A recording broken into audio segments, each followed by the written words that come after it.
Hello, and welcome to Dig a Podcast, a show that tells the in-depth story behind the songs of the greatest band that is, was, and ever will be, the Beatles. In this season, Season 1, we will explore the Beatles' first LP, Introducing the Beatles, or our UK listeners would know it as Please Please Me. Introducing the Beatles was originally scheduled for a July 1963 release, but came out on the 10th of January 1964 on VJ Records, whereas Please Please Me was released on the 23rd of March 1963 on EMI's Parlophone label. Let's continue with our next Beatles song, 5, 4, 3, 2, 1. Boys.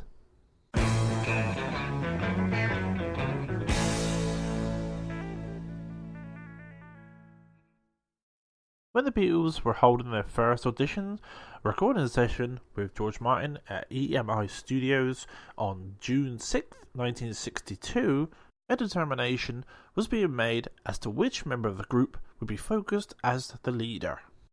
The established British rule of the day, professional or non-professional, was to have one member of each pop group stand out as lead singer, as in Cliff Richard and the Shadows, Johnny Kidd and the Pirates, Jerry and the Pacemakers, Derry and the Seniors, Roy Storm and the Hurricanes, etc. George Martin remembers originally favouring McCartney as the leader, being that he had the most melodious singing voice, but also contemplating Lennon as well. But knowing that the Beatles had become a well-established act with a great local following as a four-piece unit, and that each of them sang a lead throughout their stage act having personal following, he decided that the band should not be tinkered with. So the name of the group did not become Paul and the Beatles, and therefore did not have only one lead singer. This may have been unconventional, but the Beatles were anything but conventional anyway. Therefore, right from the first album, each member of the band sang lead on at least one song. As Ringo Starr had acquired the lead singer duties for the song Boys from former drummer Pete Best, this therefore became his lead vocalist debut on the first Beatles album. Songwriting history.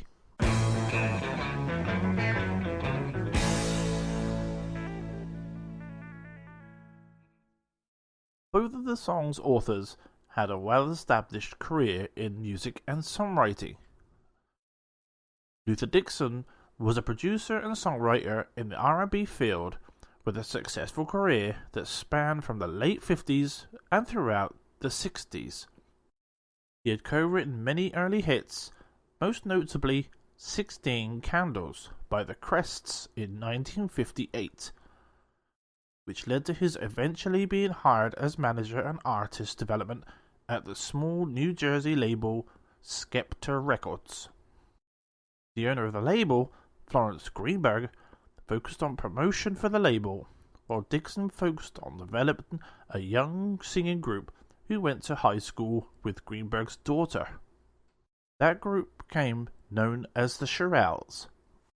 The first number one hit on the Billboard pop charts was Dixon's arrangement of the Jerry Goffin and Carole King classic Will You Love Me Tomorrow.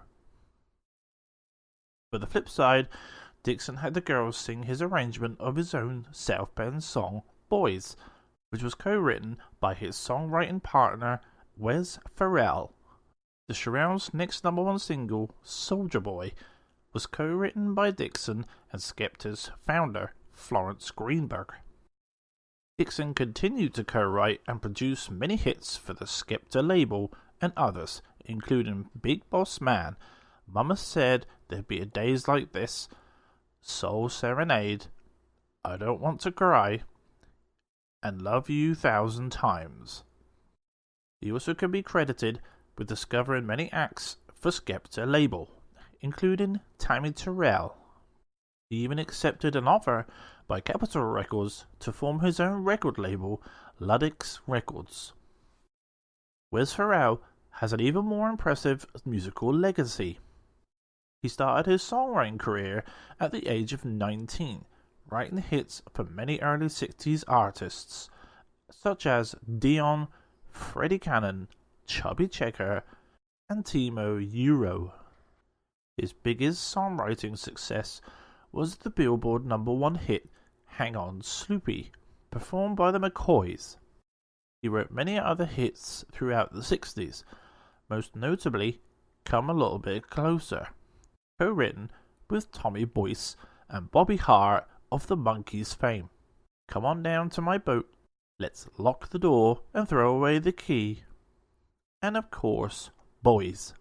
He formed his own publishing company in 1966 called the Wes Farrell Organization, which was responsible for the sale of 10 million single records and 5 million albums.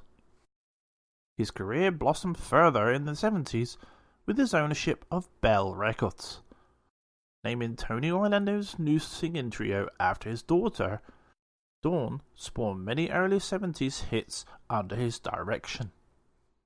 He also became a guiding force behind the Partridge Family music, co-writing Doesn't Somebody Want to Be Wanted, I'll Meet You Halfway, and the television show's theme, Come On Get Happy. After Bell Records was bought out by Arista Records, Wes founded a new label, Chelsea Records, which signed artists such as Austin Roberts, Wayne Newton, and Rick Springfield. Add all of this to his movie scores, most notably an Academy Award-winning Midnight Cowboy, and the formation of Coral Rock Commercials, responsible for the creation of TV commercial jingles. Wes Farrell has had one amazing and successful career in the music field. His companies have been responsible for worldwide sales figures of over 300 million records, over 100 records to his name, Emmy and Grammy nominations, and many other national and international awards. His death from cancer in 1996 ended the phenomenal legacy left by an outstanding musician entrepreneur that has yet to be equaled. The Shirelles, a group of high school friends formed in Passaic, New Jersey in 1958, became the first girl group of the 60s to have a #1 hit on the Billboard Pop chart. While in high school, they entered a talent show singing I Met Him on a Sunday. School friend had them audition for her mother, who was Florence Greenberg, future owner of Skepta Records. Through her connections, the song got released on Decca Records and reached number 49 on the Billboard Pop charts. Shortly after, Florence signed the group to Skepta Records and got them working with producer Luther Dixon. Under his direction, their career gained momentum until their third single, Will You Love Me Tomorrow, reached #1 on the Billboard, which then became a blueprint for girl groups for the remainder of the decade. The flip side of this enormous hit was Luther Dixon's self-penned Boys. Their recording career continued to flourish while Dixon was behind the recording console, but until his departure from Spectre Records, their hits slowly diminished, also coinciding with the beginnings of the British invasion. The group racked up 12 top 40 pop hits ranging from October 1960 through July 1963, hitting #1 twice, Soulja Boy being the second. Their influence has touched a vast array of recording artists with their singing style, as well as a good degree of hit cover versions of their songs. Beside the Beatles, notables include Manfred Mann's hit version of Sha-La-La, the Mamas and the Papas rendition of Dedicated to the One I Love, Smith's top 10 version of Baby It's You, and Carole King's own version of Will You Still Love Me Tomorrow. The group also helped launch the career of fellow Skepta Records recording artist Dionne Warwick by having her fill in for 2 different members of the Shirelles at different times while on tour so that each one could take their maternity leave. As for the Beatles, they've been known to perform on stage whatever it took to make them stand out. If all the other bands were doing the hit songs, they would perform the flip sides instead. So the flip side of Will You Love Me Tomorrow was the natural choice for the Beatles to add to their stage act. While John sang lead on Boys at first, Pete Best was eventually given the privilege of singing lead on this song throughout most of 1962, while, coincidentally, Ringo had been given the same privilege while he was with his early Liverpool group Rory Storm and the Hurricanes. This made the transition an easy one for Ringo, which became his spotlight song in the Beatles long after it's been recorded. Recording history.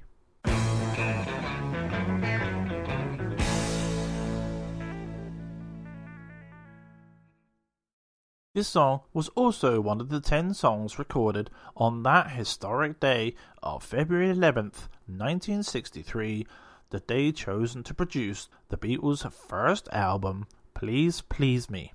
The third of the 3 sessions that day.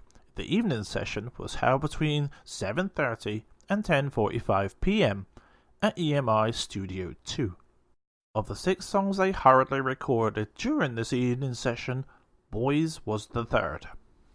Of all the songs recorded on this day, this is the only one that was recorded in one take. Since the original recording was released on November 7th, 1960, the Beatles learned it quickly thereafter and had been performing it regularly ever since, being a showcase for Pete Best's vocals and then Ringo when he replaced him in the band. They obviously knew the song like the back of their hand, as McCartney was quoted that the song was a fan favourite in their early live performances. At approximately 8:45 p.m, the recording of one take was all that was needed. This was a complete performance and was no need for overdubs or edits.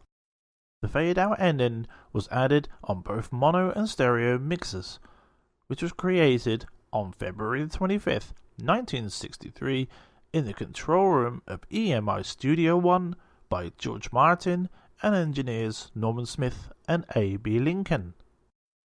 Boys was also recorded at their performance at the Hollywood Bowl in Los Angeles, California on August 23rd, 1964.